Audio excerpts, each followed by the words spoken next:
வாழ்க வையகம், வாழ்க வையகம், வாழ்க வளமுடன்.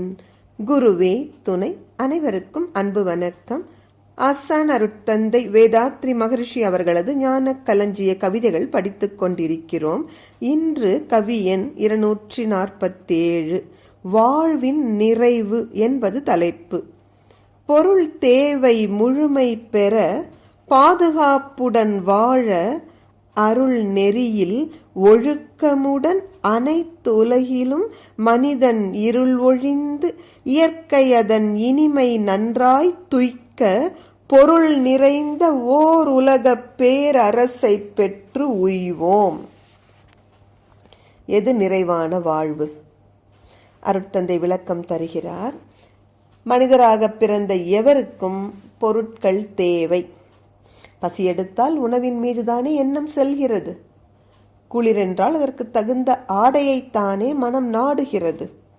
எனவே இந்த பொருட்கள் தேவை முழுமை பெறவும் பூ உலகில் பிறந்த ஒவ்வொரு மனிதரும் பாதுகாப்புடன் வாழவும் அருள் நெறியில், அருள் நெறி என்பது அன்பும் கருணையும் நிறைந்த வாழ்க்கை முறை.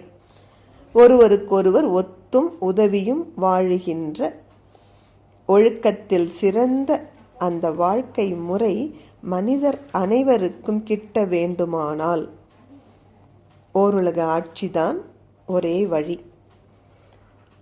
ஓருலக ஆட்சி அமையும் பொழுது மனிதன் அறிவு இயல்பாக மலர்ந்து பிரகாசிக்கத் தொடங்கும் பொழுது அறியாமை இருள் அகல்கிறது.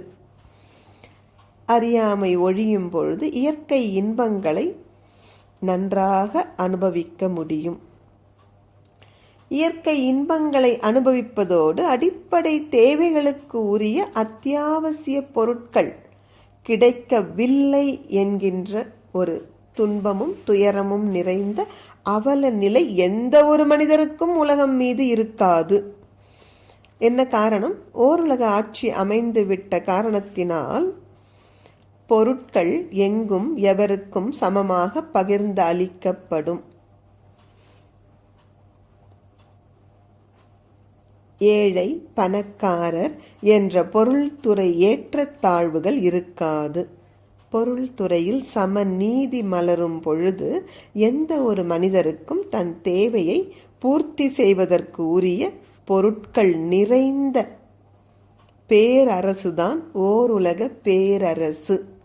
உணவு கிட்டா குறைபாட்டினால் துன்பப்படும் மனிதர்களே அன்று இருக்க மாட்டார்கள். அப்படிப்பட்ட அபரிமிதமான பொருள் உற்பத்தி நிறைந்த ஓர் உலக பேரரசை பெற்று மனிதகுலம் உய்ய வேண்டும் என்பதுதான் ஆசான் அருட்தந்தை அவர்களது அழுத்தமான எண்ணம்.